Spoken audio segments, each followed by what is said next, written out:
Hello students. एक student ने बताया जो सर बेसिक कुछ वीडियो बना दो, तो मैं कुछ एपी पर बेसिक वीडियो बना रहा हूँ बच्चों के लिए। तो सबसे पहले तो एपी अरिथमेटिक प्रोग्रेशन, इसका बेसिक मैं बता रहा हूँ। बेसिक कैसे होगा, तो इसमें सीरीज गिवन होगी A1 A2 A3 A4 dash dash AN are in AP, और ये एपी में है या नहीं है इसको चेक करने के लिए पहले हमें निकालना पड़ता है कॉमन डिफरेंस। कॉमन डिफरेंस मतलब second term minus first term. अगर ये second term minus first term है, अगर मान लो A2 माइनस A1 इक्वल हो जाते हैं A3 माइनस A2 के, अगर कॉमन डिफरेंस इक्वल है तब बताना है ये जो एपी में है। अब इसके बाद फॉर्मूला कैसे डिराइव करते हैं, तो A1 को मैंने माना फर्स्ट टर्म और कॉमन डिफरेंस को D से इंडिकेट करना है, तो ये A2 माइनस A1 कैलकुलेट करना है, second term minus first term calculate करना है। उसके बाद हमें कैलकुलेट करना है nth टर्म का फॉर्मूला है, A प्लस n माइनस 1 और D।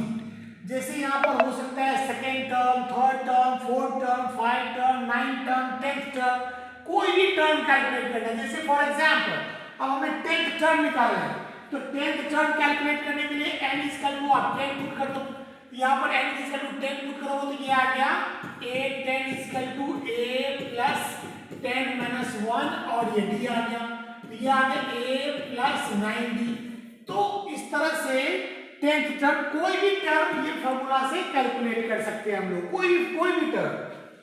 अब आते हैं हम लोग, नया कॉन्सेप्ट है, जब क्वेश्चन में अगर सम गिवन है, अगर 3 टर्म है या 4 टर्म है या 5 टर्म है, 5 टर्म में अगर क्वेश्चन में सम ऑफ टर्म्स गिवन है, कोई भी क्वेश्चन अगर सम ऑफ टर्म्स गिवन है, तो अगर सम ऑफ टर्म्स गिवन है और 3 टर्म आपको लेने हैं, अगर नंबर ऑफ टर्म्स अगर 3 है, तो a प्लस डी और a प्लस 2d नहीं लेना है, उसमें a माइनस डी a और a प्लस डी लेना है। कब? जब number of terms, sum of terms given है, तो आपको लेना है a minus d a plus d. इसमें कॉमन डिफरेंस d आता है। अगर मान लो सम ऑफ टर्म्स नहीं गिवन है, तब आप ले सकते हो a प्लस डी और a प्लस 2d, तब ये ले लो। लेकिन अगर सम ऑफ टर्म्स गिवन है तो यही लेना है 3 टर्म। अगर हो सकता है सम ऑफ नंबर ऑफ टर्म्स 4 अगर है, तो 4 में क्या लेना है a minus 3d, a minus d, a plus d और a प्लस 3d। इसका कॉमन डिफरेंस माइंड में रखना है 2d, क्योंकि इसको माइनस करूंगा तो 2d आ जाता है कॉमन डिफरेंस। तो ये तो है क्वेश्चंस में सॉल्व करने का मेथड। अगर किसी क्वेश्चन में अरिथमेटिक मीन कैलकुलेट करना है, जैसे कोई भी क्वेश्चन होता है जिसमें गिवन को 2 टर्म्स गिवन होंगे और तुम्हें अरिथमेटिक मीन कैलकुलेट करना है, तो ठीक है, बहुत इजी।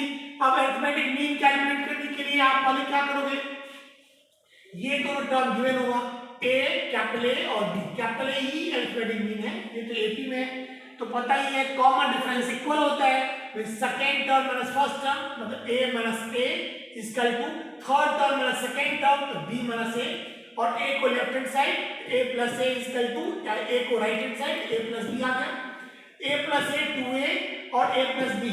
अब a को 2 को राइट 2 से डिवाइड कर दिया, तो ये आ गया मेरा a प्लस b बाई 2, यही मेरा अरिथमेटिक मीन है।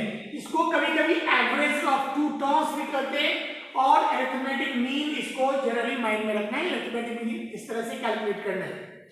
कभी कभी आप क्वेश्चन में सम कैलकुलेट करना, अभी तक तो nth टर्म कैलकुलेट किया, अब हमें सम कैलकुलेट करना है, तो सम का फॉर्मूला केवल बेसिक फॉर्मूला माइंड में रखना है 10th में, जो sum of n term is equal to sn is equal to n by 2 2a plus n minus 1d, where n is the total number of terms, a is the first term and b is the common difference।